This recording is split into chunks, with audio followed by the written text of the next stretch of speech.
China kembali mencetak tonggak sejarah baru dalam perdagangan global.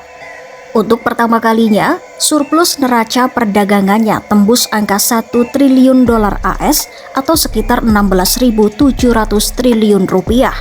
Sebuah pencapaian yang menggambarkan bagaimana negara itu tetap menjadi pusat manufaktur dunia meski menghadapi hambatan tarif dan ketegangan geopolitik.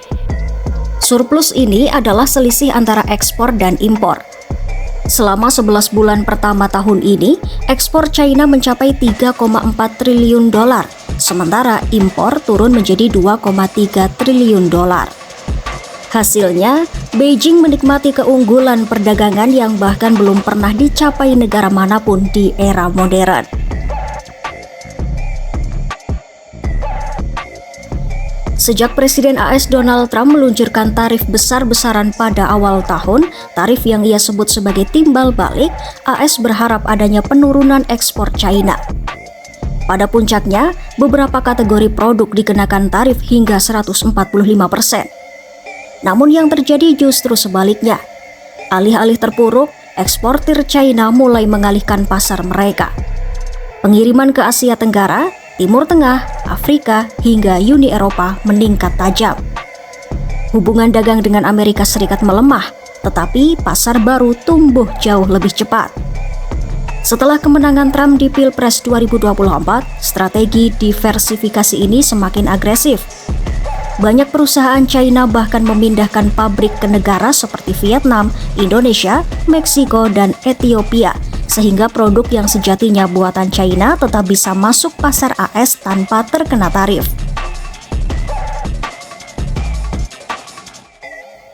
Ada beberapa faktor besar yang menjelaskan lonjakan ini.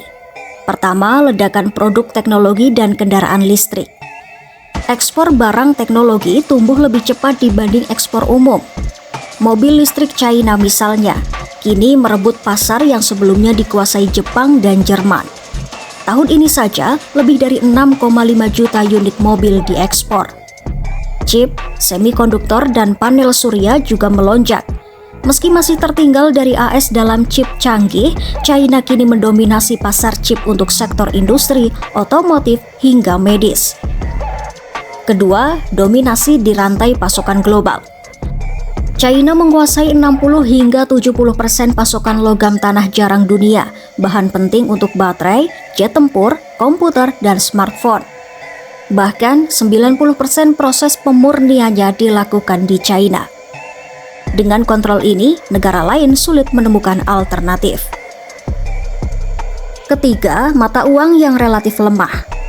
Kurs renminbi yang murah membuat barang buatan China tetap lebih kompetitif dibanding produk serupa dari Eropa, Jepang, atau Amerika.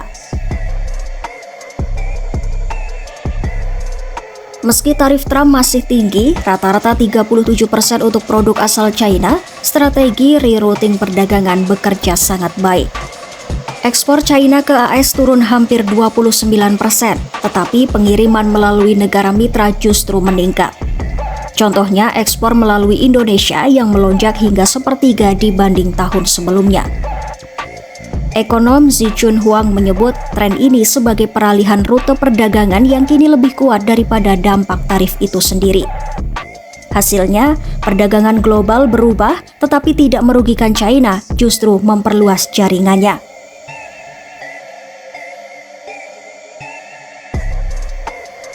Dominasi China memicu kekhawatiran internasional. Presiden Prancis Emmanuel Macron memperingatkan bahwa Uni Eropa mungkin akan menaikkan tarif kendaraan listrik China jika ketidakseimbangan perdagangan tidak diperbaiki. Beberapa negara Eropa kini mencoba meniru langkah AS dengan membatasi akses pasar China sambil mendorong perusahaan barat untuk memindahkan rantai pasokan ke negara lain. Lantas, apakah dominasi China akan berakhir? Untuk saat ini, kecil kemungkinannya. Banyak analis memprediksi ekspor China masih akan terus tumbuh. Bank investasi Morgan Stanley memperkirakan pangsa China dalam ekspor global akan naik menjadi 16,5% sebelum dekade ini berakhir. Selagi ekonomi domestik China melemah, ekspor menjadi mesin utama yang menjaga pertumbuhan ekonominya tetap stabil di sekitar 5% per tahun. Dan selama permintaan global terhadap teknologi, mobil listrik dan produk industri tetap tinggi, China akan tetap berada di garis depan rantai pasokan dunia.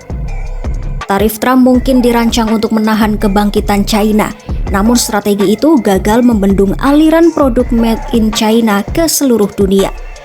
Dengan taktik perdagangan cerdas, diversifikasi pasar, keunggulan manufaktur, dan mata uang yang strategis, China justru mencetak rekor surplus terbesar dalam sejarah ekonomi modern. Iya, perang dagang bukan menghentikan China, justru membuatnya semakin kuat.